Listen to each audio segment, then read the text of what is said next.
Good afternoon, everyone. It is a little bit of a windy and chilly Friday here in the western North Carolina mountains. This is the newest episode of Common Sense Commentary, joined by retired Navy co-host Earl Tucker. Earl, how you doing this afternoon? Doing outstanding, doing well. Ready to get to work, man. Ready to get to work. Dive into it. Well, before we start any further here, I've got to ask you. I'm noticing the get up that you've got going on there, in the glasses. Are you channeling Coach Prime here in his Falcons days? Well, here's what I can tell you. This isn't the Falcons team that blew the 28-3 lead. Oh, This isn't this. Remember that one. yeah. This isn't your Dirty Birds. Remember that, Jamal Anderson. Yep. This ain't those boys either from around our high school time. This right here. This is Jerry Glanville's Falcons, baby, with the cowboy hat, man, And Andre and Bad Moon Rising. This and this is and, this is and what he's the that is. same. He's the same coach that always left tickets for Elvis, right? That's him. Oh yeah, Yep. he's still coaching now. He's still coaching today. I believe he's coaching Division 2 or something, man. Oh wow, good Still for him. I kicking didn't know. old Glanville. Good for Yes, him. I didn't sir. know he was. I didn't know he was still alive. God bless him. So let's talk about something here. Um, let's talk about what's happening. Serious topic here. What's going on with women's college basketball right now? Since we're talking about sports and we're talking about the Falcons, let's start the show off a little bit different. What's going on there with that scene? Thought you were gonna catch me with my pants down, man. So women's basketball now is that's where it's at right now. Over probably the past 5 years or so, they have slowly surpassed the men's game in college basketball. I think that kind of starts with you got a lot of it's many things. You got a lot of one and dones in college basketball right now. Guys that come in, do their year, and they head off to the league. But you also got guys going to play in Europe. You got academies that you can go play at. There's one in Atlanta, a matter of fact. Overtime Elite is Yeah, I'm what it's familiar with that. actually Yep. called. You're familiar with The him, so you can go yep. there. Amen Thompson. Yep. He was overtime There you elite. go, Yep. the Thompson twins, correct. Yep. You can go there, and you can go there through some of your high school time, where, and you can also go there after your high school time, where they'll pay you 100,000, 200,000 a Wow. year. Okay. That's your year. You can just head to the league. So there's a lot more spots that the guys can do now. The days are over. With your Florida dynasties, with Joakim Noah and Al Horford, Right. or the Christian Leitners with the Bobby Hurleys and Grant Hill. Those days aren't so much. These guys aren't staying 3 and 4 years anymore. Um, I would say now with the women's game, in contrast, of course they stay. They've always been staying. They don't really have the problem with leaving early, but the game is transcended. They're getting stars now. Over the years, there's a lot of money getting put in the women's game, Yeah. NIT. right? Yeah. And there's you got powerhouses, man.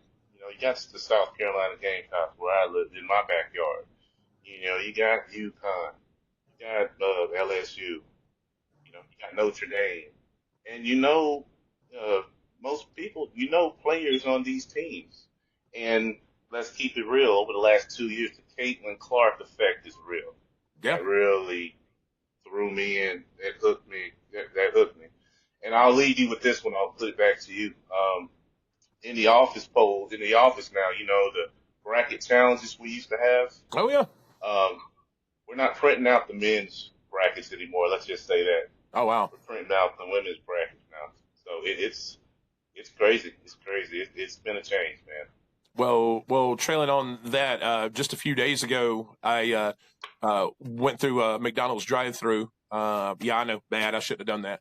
But I went through McDonald's drive-through, and speaking of basketball stars, Angel Reese was on the bag. So she's got to deal with McDonald's.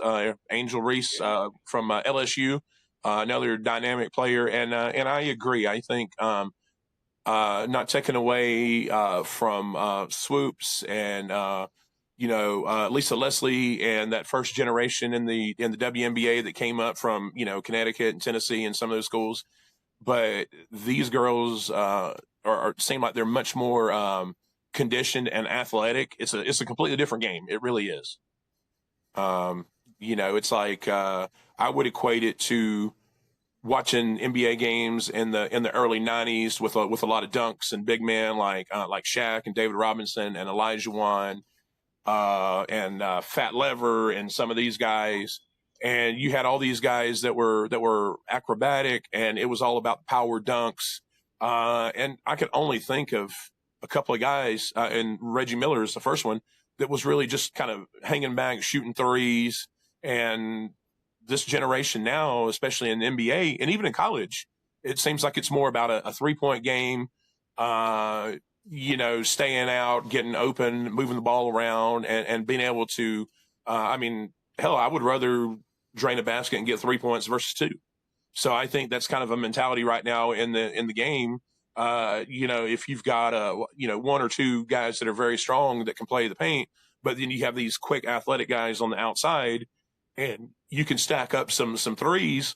If the other team isn't evenly matched, you can really put the game away pretty quick. So, Steph Curry, nothing like it. Absolutely amazing. So I know somebody that you're a huge fan of. We talk about her often. Jasmine Crockett. I know you love you some Jasmine Crockett. Don't know why. There's nothing between the ears, apparently. And one of the things here recently, just a few days ago, she was somebody had posted a video on X, and for Women's Month, she's up at the podium and she's talking about Trump and the Republicans. And I'm making sure I get this right here, referring to my little cheat sheet here. Wants to hold women back and strip away their rights. Okay. Freedom of speech. I get that. She's welcome to it. But isn't this literally she's a member of this party that literally just all voted to continue to allow men to compete in women's athletics? So before I answer your question there, yes, Jasmine Crockett's my guilty pleasure. And I think you might be a fan of her too, because you just said one of her favorite words, literally. She says that every other sentence. So you're not fooling me, Russ. I got to retire that one. I got to hang literally. I'm going to hang literally from the rafters. I got to retire that. Yep. Yeah, man. So, man, as far as they're pushing her. That party is pushing her to the forefront, I think. For whatever reason, a lot of the guys and girls on that side, they like her. I don't know what she stands for. I don't know what she actually does. She doesn't either. I think she's like Kamala. They just whatever they tell her to say. Yep. That's it, man. So I try to give everybody the benefit of the doubt, listen to what they're saying. But it's hard to do when you're not saying nothing.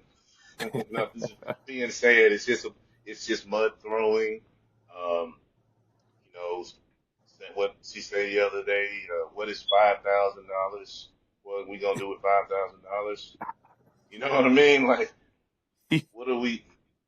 I could do a lot with $5,000. I'm sure you can too. And it's not her decision because it's the taxpayers' money. Yeah, it's taxpayers' money. I was watching an interview with her a couple days ago, and you were really bored. I think it was on. Yeah, I was. You know what? Not even that. It came up on my YouTube, man. So the algorithm is even throwing her at me. So, man, I got to change my game plan. But she was speaking to somebody on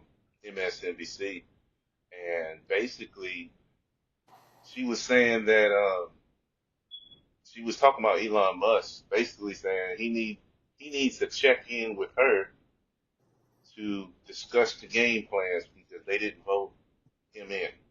I'm thinking about who the heck do you think you are? Where he answers to the president. He don't answer to you. Yeah, What are you talking about? So yeah. that was interesting, man. She gives you she gives you some sound bites. I'll tell you that. I mean, Dr. Fauci. I mean, he wasn't elected as well, so I wonder if she had the same conversation with him, saying you need to check in with me in regards to what's going on here with the China virus. Crazy. They didn't have Now that conversation. speaking of crazy, somebody that flip flops in my mind as much as Anthony Fauci did. Uh, but I secretly think that at some point in time the party is going to push him out because of his statements and his views, because he actually does seem like he has half a brain, and that's Senator John Fetterman. Uh, and I wore my hoodie here because he always wears hoodies, but Yeah, it's weird. It's a weird optic because you will see an interview with him one day and read hear a soundbite, read a print interview, and you're like, yep, this guy's towing the line completely left. And then the next day, he sounds like he's more aligned with the modern Republican Party and conservatives uh, than his own party. So, yeah, I don't know if he's trying to be in the middle, somewhat. I suspect that's what it is. But he brought up a good point a few days ago, and he says that the other night with Trump's joint session of Congress, when he gave his speech, that the Democrats, his party, um, made President Trump look more restrained and more presidential with their annex. And the one thing I liked what he said, because you and I both love analogies. He had a good one. yeah, He said right now that the Democrats are making noise. They're like car alarms that nobody's paying attention to because they're so used to it. I yeah. mean, it's like the boy that cried wolf. Good one. I Good one. mean, so what do you think about that? Yeah, I think he does I'd say playing it safe.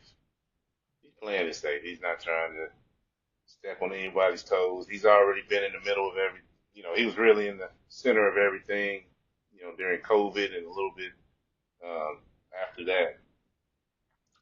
Now I think to say the least, he's trying to lay low.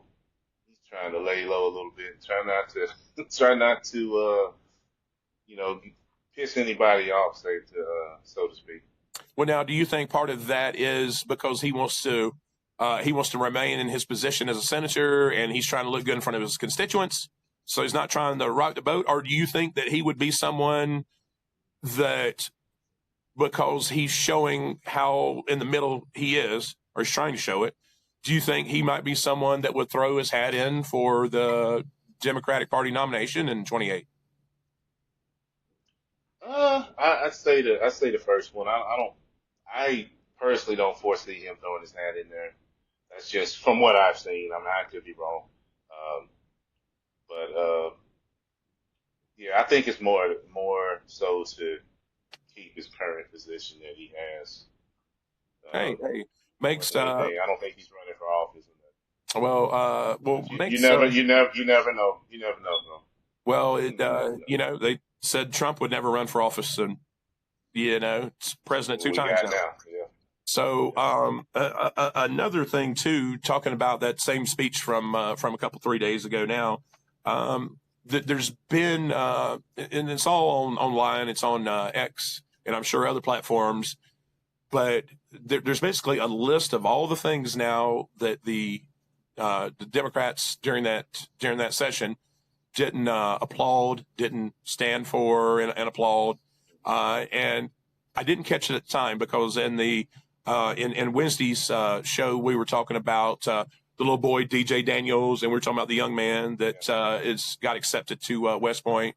We covered a lot, but the one thing didn't occur to me, and I was like, man, I can't believe I missed it, was that President Trump early in that speech First 15, 20 minutes, he was happy to announce that the mastermind behind the bombing at Abbey Gate in Afghanistan that killed all of our soldiers, that he had been apprehended and was on his way to the U.S. to face justice. Okay, so this is a member of a terrorist organization, ISIS, who killed or masterminded, essentially the same thing, killed, he caused the death of these soldiers who are no longer with us, who the last administration wouldn't even acknowledge them, wouldn't even say their names, too busy looking at their watch. I guess it was Jello hour on Air Force One, which is, again, I hated that. The one thing I can say before I finish this thought is President Trump numerous times has spent time with those families. He's laid a wreath a couple of times, I know, with them. He stayed in contact with them. I mean, like a phone call, like they actually have a relationship with the man that's now the president of the United States. And it's a shame that they couldn't get that from the previous administration, whether it was Secretary of State or whether it was the vice president or the president. It's just, it's a travesty, but I can't believe that the mastermind that causing the event that killed some of our brave soldiers, it was announced in a joint session, and they wouldn't even stand and applaud for that. I mean, what's your take on that? It's disgusting. It's disgusting, man. It's there. I cannot. You cannot like the current president. So you got that right. But you are still. You're still a congressman. You still got a job to do. I always use when I was in the military, whether I agreed with the commander in chief or not, my job was to say, okay, I'm standing by the commander in chief's word. Whatever he says, that's what we're going to do. Yeah. They're not even trying a little bit, man. They're Right. not even trying. They're going out of the way to be disrespectful to this dude, man. I've never seen nothing like this. This is wow, man. This is our government. This is another, these are the House of Representatives. This is Congressmen, man. Yeah, it's Senators. it's It's terrible. it's a It's just terrible. it's a conversation that you and I had the other day. Kind of, I'm kind of recalling it now, to where you brought up a good point. This isn't our parents or our grandparents' Republican Party or Democrat Party anymore. It's completely changed, and I have a feeling that if this would have been 20 years ago, 15 years ago, we wouldn't have seen this type of just hatred and just, I don't care if it's good news or bad news for the American people and the constituents. We're just going to sit basically on our hands and sit idle. And I mean, it's sad that somebody can't be the adult in the room and stand up and say, you know what? A terrorist was captured. A young cancer patient wants to be a cop.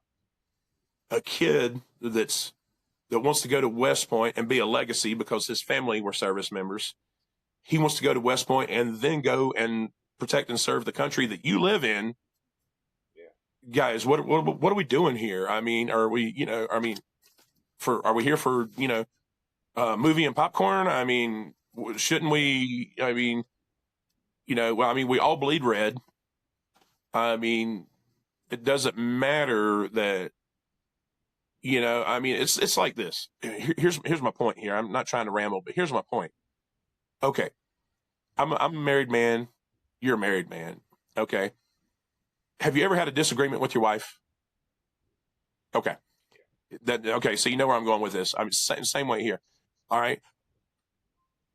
And sometimes you're like, wow, I didn't realize she could be so mean, because women, they will say things, when we say things sometimes, on acting on a lot more emotion maybe than what we would. So I can kind of understand that, but to have someone just sit and stew and harbor so much hatred and not care, and they don't come back to the table. You always make up with your spouse. You're always like, honey, dear, I'm sorry. Yeah, I shouldn't have said that. Oh my God. You kind of hurt my feelings a little bit. Whatever the case is, you have a discussion and you're stronger for it, and you move on. That's what I've always thought. I always thought you learn from these things. And the thing is, the party might be able to learn something if they came back into the classroom, but they're not even at the playground. They're miles away from the school. I mean, they're not going to be able to come back in the classroom and learn anything. I mean, Yeah. it's just absolutely nuts. It's So, hard. It's hard. um, I mean, how would I know from talking with you before, our audience might not know this, but a lot of folks in your family are on the left. Now, with that being said, do you think some of them agree with this stance, or do you think some of them are a little bit more in the middle, where they're like, yeah, I can see it, but I don't agree with it? I mean, how do you think some of those folks feel? Um, no, I think most of them are all the way in, man. All the way in this stuff. To be candidly honest, there's no conversation. There's no hey, let me hear your side of it. It's more so this. Anybody that has anything, and I mean anything different to think about it, there's different ways of, there's different, you could be wanting the same thing and do it in a different way. I'll go back, go back to the civil rights era, to where there was Malcolm X and Martin Luther King. Two different philosophies. There was a lot of division between those two, but they got to the point to where, okay, there's two different ways of doing it. So most of the people caught on and was like, okay, it wasn't bickering, but in this case, no, there's one way. There's only one way. Now add this, before I give it back to you. Um, I think Malcolm X had said, man, I can't quote it, so I'm gonna paraphrase, but he said something on the line of the Democrats. The Democrat is here to. The Democrat is not your best. Is your best friend. Will act like your best friend, and I'll get back to you on it. But it was something like that. Anyway, I'll give you another one. He said, "I'm probably what he actually said." I couldn't think of the one I was thinking of, man. It just flew from my head. But here's the one that I do remember what he said. He said the Democrats is like a fox, and the Republican Party is like the wolf. At least I rather, even if both you don't like both sides, I rather at least know who don't like me. Because Republicans pretty much say it to your face, and some of the Democrats, they're like the fox. They'll sneak around and be your friend, and then first chance they get, they stab you in the back. That's one of his quotes. I can't get the other one. I apologize for that. Well, Yeah, no, that's fine. I'm sure everybody will understand. It happens to all of us. The one thing I can say, since you're making animal references, the one thing I can say is, looking back at the aftermath and kind of the fallout with the Dems on that joint session speech. Um, how appropriate is it that a jackass is the symbol of that party? yeah, it fits. The shoe fits it. I mean, it is. I mean, and it's perfect for right now because everybody knows that it's Trump's kind of the elephant in the room. I mean, Yeah, yeah, so it fits both parties. And yeah. I've said it before. You might not 100% agree with what the man says, but he is showing something to the American people that they haven't seen in quite a while. Which, whether you agree or not, is, I think, a strong voice, a presence of strength. And it remains to be seen because we're early into this term. But, at least in my mind, it looks like what a leader should look like and stand like. You should be able to speak and, It's funny because a lot of people they got upset about the Panama Canal thing, uh, Yeah. Oh, yeah. Yeah. and which I don't know, knowing how much of a negotiator he is. He said it, but how much of it is just kind of a play? He's just acting like, "Hey, I'm going to take this back. You never should have got it from Jimmy Carter for $1. We had Yeah. 38,000 people die, making this thing." Yes. But I wonder how much of it is just a ploy, a negotiation, just to get a better deal for our ships. Yeah. I Yeah. mean, I For wonder. sure. For sure. We've got so much going on. I mean, when we've got the deficit here, we're trying to take care of our people. We're trying to take care of the border. I don't know that we want to jump into, taking back over the canal. I think it's just a tool. I think he's just making the citizens of Panama and the leadership there think that there is this legitimate danger, and they're going to say, "Oh, no, no, no, we don't want to do that." And then I think it's going to be, "Hey, okay, well, I'll tell you what, I'll back off, but I need this deal for Yeah. U.S. ships." I mean, do No, you for think that's a sure. possibility? It is a possibility.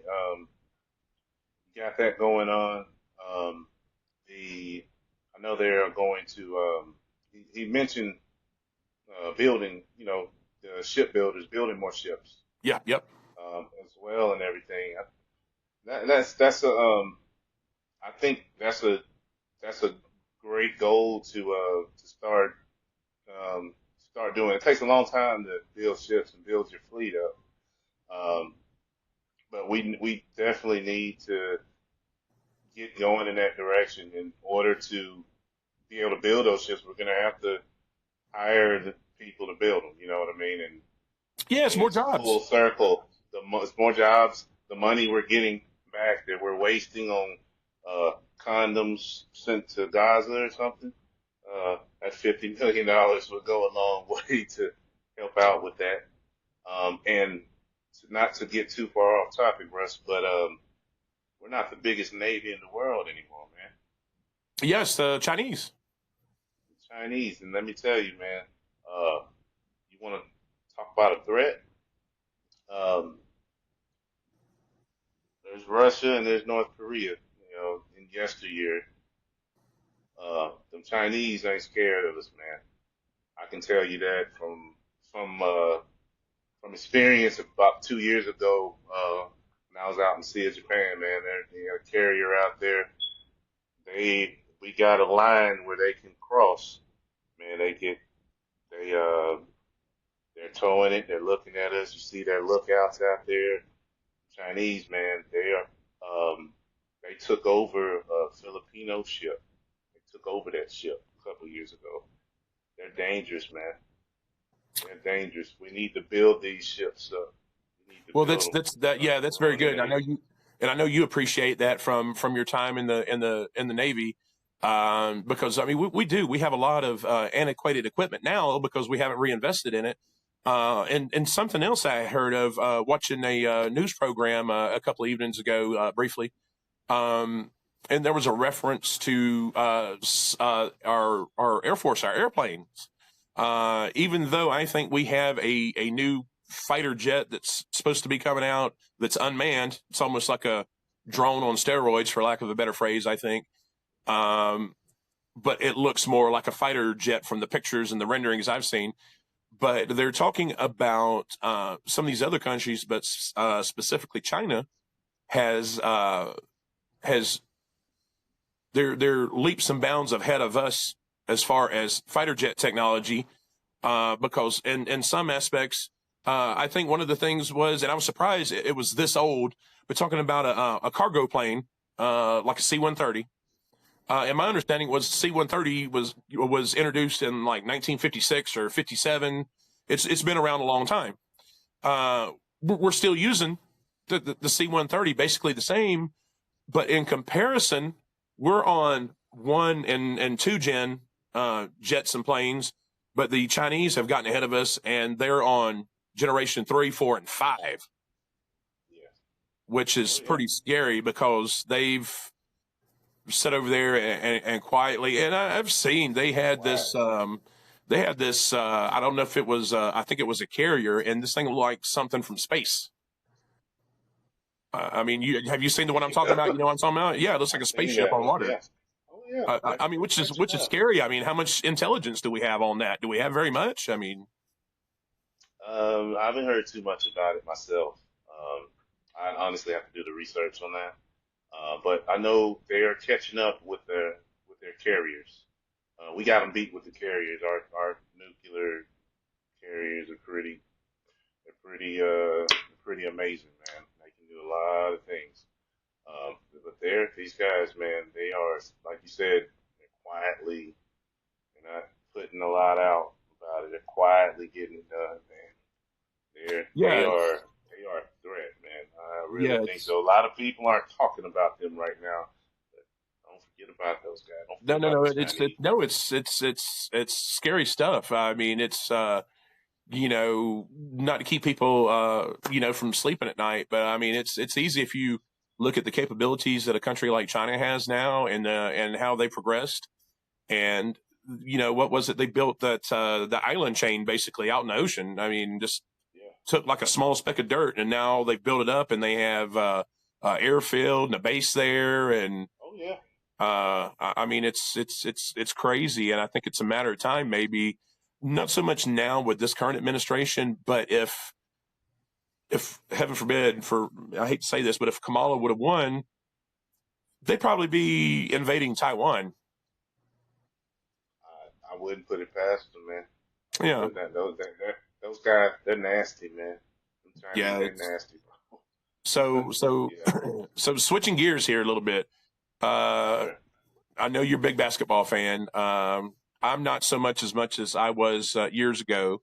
And I'm one of the guys. I'll say it. I'll take some heat for it, maybe in the comments. But MJ's the goat to me. I know a lot of Oh, people. oh yeah. LeBron. I'll tip my hat to LeBron, but it was a totally different style of play. It's a totally different game too. Totally different era. Yep. Um, but speaking of LeBron and the Lakers, about a week ago, they had a new addition to their team that shocked many. And I think they're like 8-1 or 9-1 since then. I So believe, yeah. what do you think? Do you think that trade with Dallas? Do you think that puts the Lakers in a position for a long run in the playoffs? Absolutely.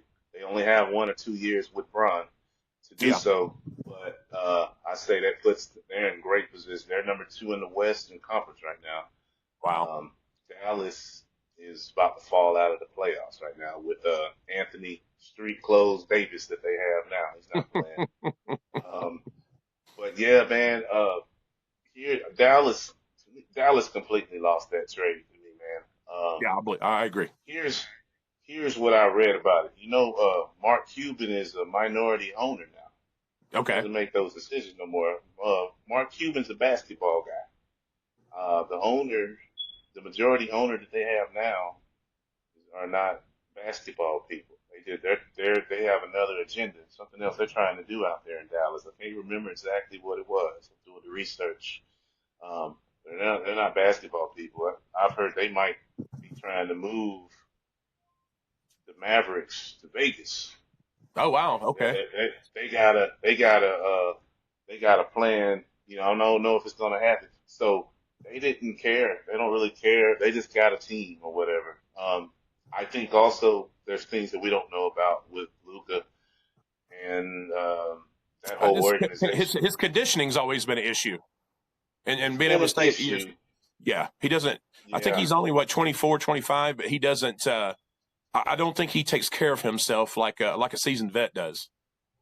yeah. He looks like that. He looks like that guy at the YMCA that can just hoop. That's just really good, right? You know Yeah, that. You know who I'm talking about. yeah, That yeah, dude. absolutely. He looks and plays like him, but he's a top. I don't know, man. I understand those points. He's a top three player in the world. It's true. He's a cold assassin. So when I saw that, my son told me about it. I was just like, "Whoa, what's going on? What are they doing?" They just got, and the Lakers. It's a double win for them because you got these 2 years or so. They can make this run with LeBron after LeBron leaves, they can build around Luca. Luca's like you said, he's probably 25 years old. He can be there for a decade. They can build around him. Oh, They thank you. got their next superstar. I thought you were gonna go the other direction and say, oh, they can build around Bronny. Wow, you had me worried for a moment. So, I know. so another basketball question. Let me ask you real quick. I think he's done for the year now. But Wembanyama, what do you think about this kid? Do you think he's the real thing? I mean, we've seen a small sample size, but I mean, it's been fantastic. I mean, do you think this is a guy that's going to be making an impact in the league for years to come? Well, yeah, I think he's exceeded expectations, to be honest. Let's face it, it's when the fanfare that he got, man, there was people saying that he is the best prospect since LeBron James. So I'm thinking, I don't know if the bar is set very high. Yeah, But that's a lot of pressure for a kid. this kid's answered the bell though. I'm gonna Yeah, be honest. I usually 9 out of 10 times I'm like, no, he's not that. He's not like that. He's answered the bell, man. This dude, you can tell he works hard on his game. He doesn't just rely on his athleticism. He's in the gym day in and day out. He's probably 20, 21 years old, but he has yeah. an incredible work ethic. I like It what I was see of him. absolutely impressive during the Yeah. Olympics on Team France. Absolutely impressive. Oh yeah. He's wise beyond his years, man. I'm a fan of him. I like his Well, thing. It's unfortunate he got hurt this year. yeah. With that air, but I think he's solid, man. I think he's a Hall of Famer, man. He's gonna be a Hall of Famer. I'm gonna go take the next step. I Well, like that's this gonna kid. be that's gonna be interesting to see, because we've seen so many guys come in the league. I mean, not taking away anything from him, but he was a player during our era, and he actually played on Olympic team.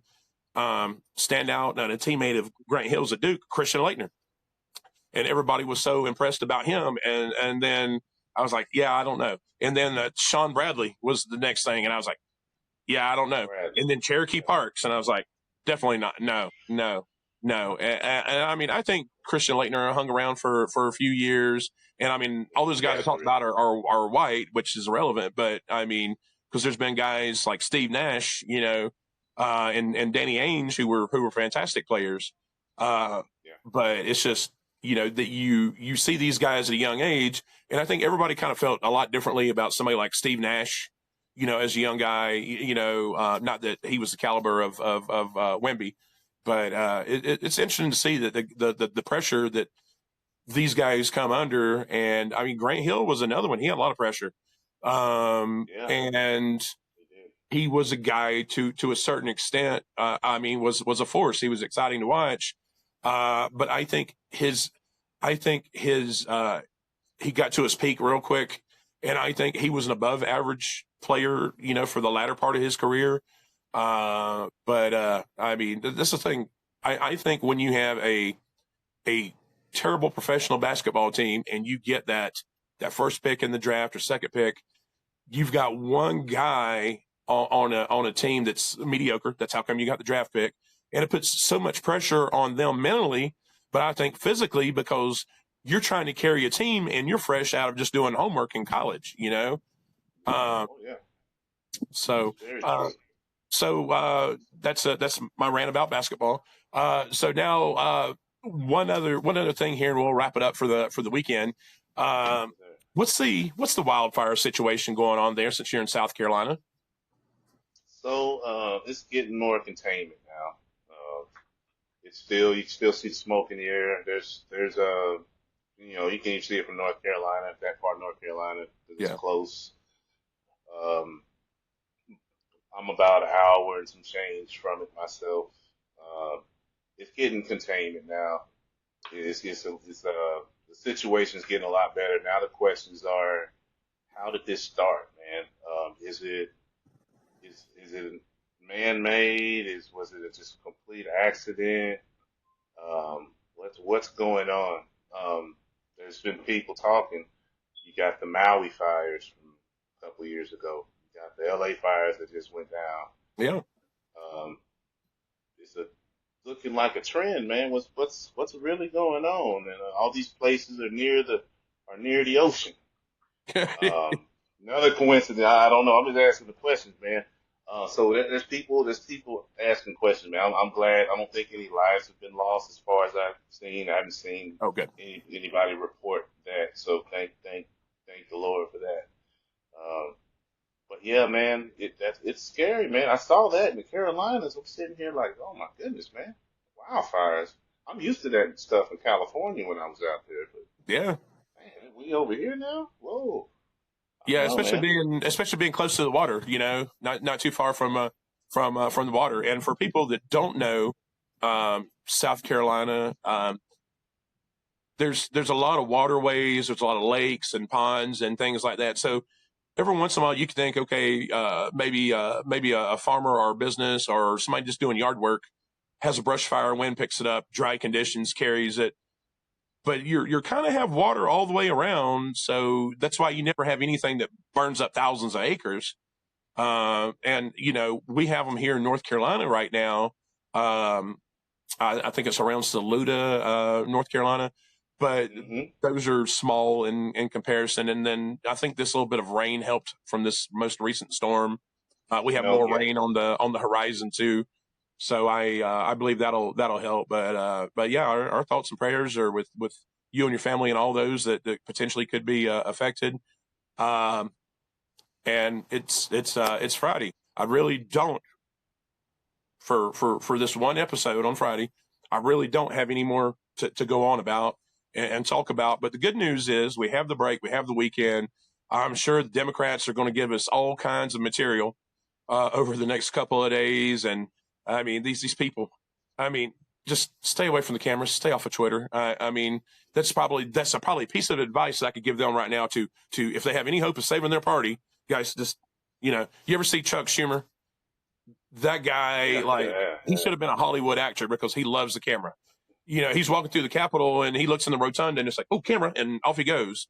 And it's just it's crazy. I mean, guys, just because you have a voice and you have the First Amendment right to use it doesn't necessarily mean it's a good thing. You should, right? You know, so well, I hope you and your family have a fantastic weekend. Stay safe out there, guys. Thank you again for inviting us back onto your device and into your home. We certainly appreciate it.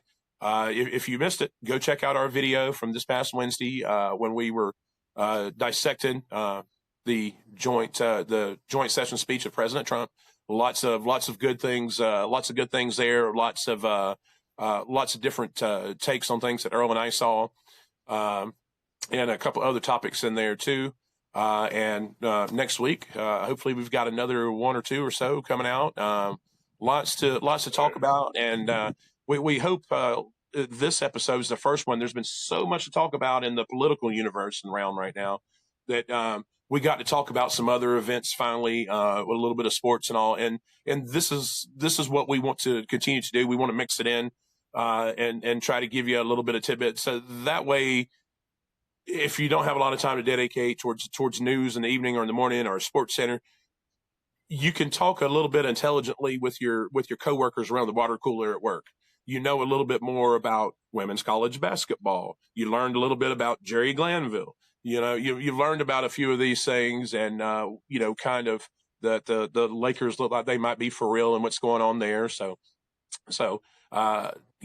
well, only thing I'd say is thank you so much again. Make sure that you like, subscribe, share with your friends, your neighbors, your cats, your dogs, your aunts, your uncles, your bail bondsmen. Make sure everybody knows about us. We appreciate it.